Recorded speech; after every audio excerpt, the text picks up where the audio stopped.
If I can't answer, my colleagues behind me will. The use of campaign funds restrict their uses for legal defense. Sorry. Yes, my legislation would not allow campaign funds to be used for legal defense. Any senator here has used campaign funds for legal defense, like to talk about whether or not that's problematic.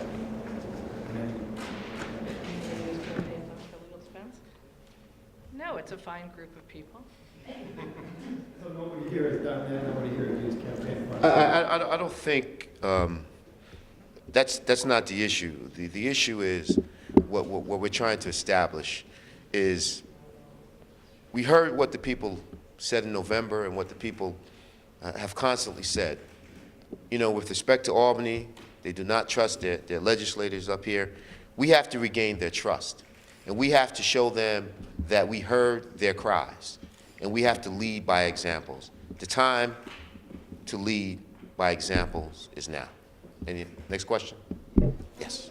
Also on the contributions, so I just want to make sure you wouldn't be able to donate the money to charity, and also I want to find out how you're going to, make sure they're not used for personal use. I mean, people have had a lot of different interpretations of what's personal and not personal. Two questions. So yes, if you are, I'm sorry, and yet I'm too short to go to the mic. No, it says don't touch the mic. Don't do it.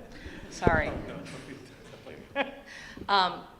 Part one of your question, at the end, within 4 years of your leaving office, your campaign funds would have to all be spent down. So one option would allow it to be used for charitable contributions, for returning it to donors in some prorated formula, or for actually using it for other political purposes. But your campaign fund would have to cease and desist business and be zeroed out within 4 years. On the question of who would track, the law explicitly states what campaign funds could and could not be used for. So right now, every time we have to make a filing, we have to say what we're using the money for, anyone who's in elected office or has an open campaign fund. So this law would make explicit certain things that are currently legal would no longer be legal. So if you're asking the follow-up question, what if somebody isn't accurately reporting how they're spending their campaign funds? That's already a violation of state election law. What are some things that would not be legal that are legal now, or that you would spell out? You can't. Things that couldn't be. Okay, car payments. If you were using the car for personal use, it would still allow you to have your campaign funds pay for cars used for campaign purposes. Again, I mentioned travel abroad, college payments. Joe Bruno's swimming pool, I remember that one distinctly, that he was arguing he saw his constituents in the swimming pool. I never really bought that argument. I don't know about you, perhaps because I didn't get invited. Golf club membership, private club membership. Again, we attempt to lay out pretty explicitly in the bill what would not be allowed and what would be seen as personal use. Asking Senate Republicans to pass your bills at this point, right? I was wondering about the bill that's been being negotiated privately between Governor Cuomo and Senator Scalise and Speaker Silver. What do you think of that, and if you've been included in any way? As I have indicated early on, weeks ago, we have been in discussion with the second floor with respect to putting a ethics package together. There is still negotiation going on with that. We are ready, when that bill is ready, to go in that chamber and pass that bill, because we believe that the time has come that we need to let the people in the state of New York know that we heard them.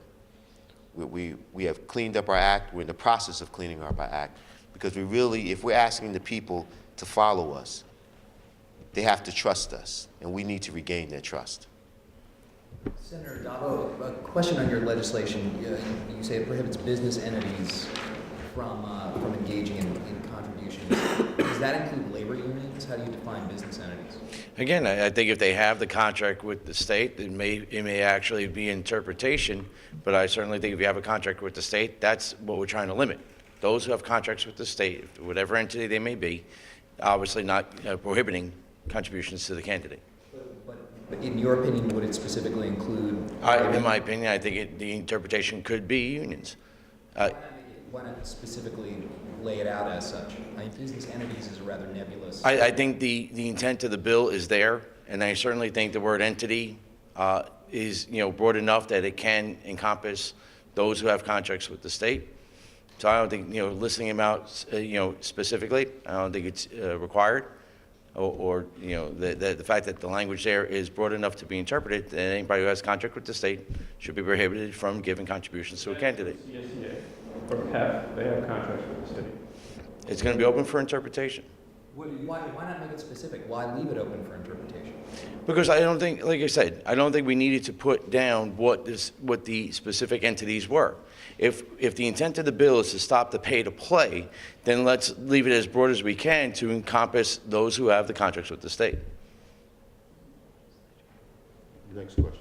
On financial disclosure, are you looking to require an entire law firm to disclose their clients, or just the individual lawmakers and their clients?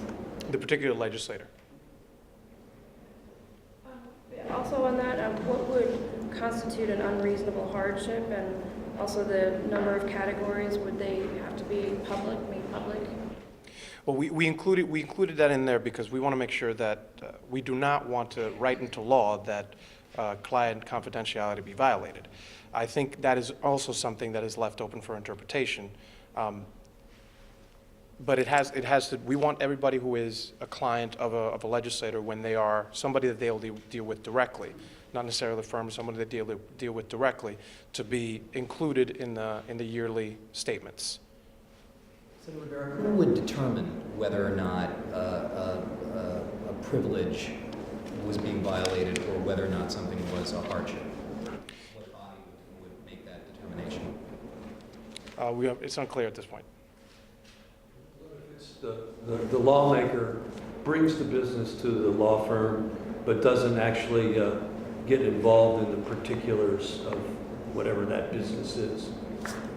In that instance, I would say that they would have to disclose it. Senator Sampson, if I could follow up on Karen's question about the governor holding these behind closed doors talks on this ethics bill, do you think that's a good thing, that he's doing this behind closed doors? What I think is a good thing is for us to get an ethics package that encompasses the things that the people in the state of New York want to see. The disclosure of our clients, the income, to make sure no conflict exists. I think that's what's important. I think the end result, the final product, and our ability to vote on that so the people can actually see what we believe, or what they understand to be transparency and accountability with respect to state legislators. Thank you very much. Thank you very much.